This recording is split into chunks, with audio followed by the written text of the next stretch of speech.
got another episode of American Gravy here, and we're just touching on all the favorite dishes, so this one's gonna be the burger. Because every single time we cook a burger, I find a new way that she likes it, and why, of course. So we're gonna dig into that. My current favorite burger, so let's dive in.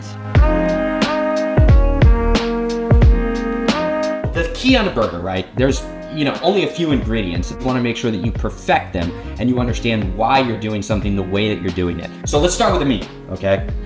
Never buy preformed patties. Ever. Because sometimes she buys the preformed patties. I did it like one time. Okay. In a pinch. And I threw them. I actually threw them at the neighbor. You want your own meat.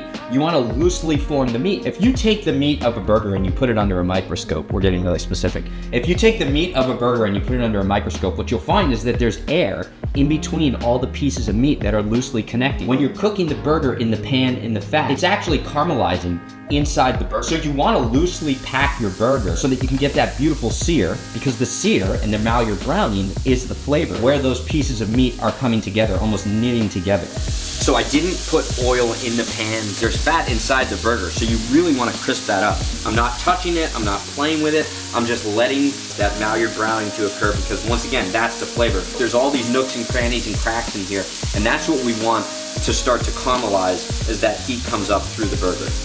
One thing that's important here, I pressed my thumb down in the middle of the burger. As burgers cook, the connective tissue pull together. And actually, if you don't press the inside of the burger, that's where you get the bubble up on the top of the burger. Now I'm gonna flip them and I'm gonna press them.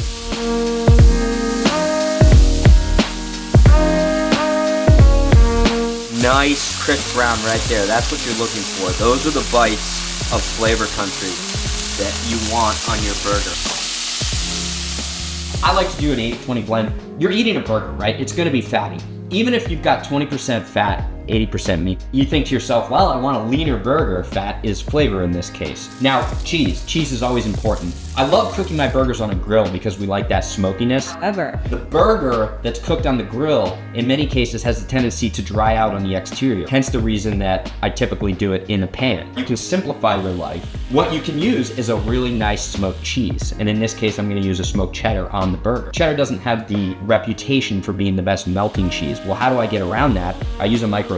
Use that microplane to just finely grate the cheese, and it instantaneously melts. Now, I am also gonna use bacon on this. How much bacon are we using? Just this whole piece right here. This is bacon, right? Because bacon is just the pork belly that's cured and smoked. I always have a big slab of bacon on hand. When I cook with this bacon, I like to cut it to the size I want. We're gonna cook that nice meltingly tender bacon piece on there, and it's almost gonna melt in like a pork belly. Now, the key here is that when you're cooking a burger, you either want to line the interior of the bun with mayonnaise or butter. If you've got that nice layer of fat on the toasted bun, the water repels off the fat. It gives it a nice browning, and then you've got the perfect vessel for the burger. We're gonna do the burger sauce, right? Really simple.